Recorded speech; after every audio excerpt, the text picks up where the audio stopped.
ভারতে বসে শেখ হাসিনা যে চক্রান্ত করছেন তা প্রতিহত করতে দেশবাসীকে আহ্বান জানিয়েছেন বিএনপি মহাসচিব মির্জা ফখরুল ইসলাম আলমগীর।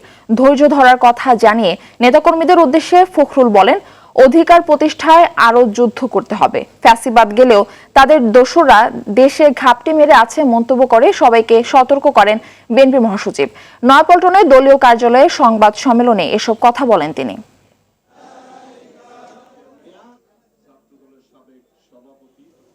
আমাদের সেই মহান নেত্রী সারা বিশ্বে যে কোনো মুহূর্তে ভারত যিনি বসে আছেন শেখ হাসিনা, তিনি তার সুযোগ গ্রহণ করতে পারেন এবং চক্রান্ত শুরু করেছেন। সেই চক্রান্তকে প্রতিরোধ করাই এখন আমাদের কাজ।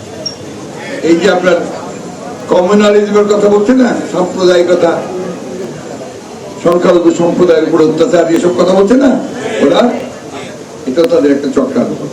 এই কথা বলে ধোয়া তুলে তারা আরেকটা ঝামেলা করতে চায়। আপনাদের দায়িত্ব হচ্ছে যে নিজ নিজ এলাকায়, প্রত্যেকটি এলাকায় নিজেদেরকে ব্রিগেড তৈরি করবেন, শান্তি ব্রিগেড।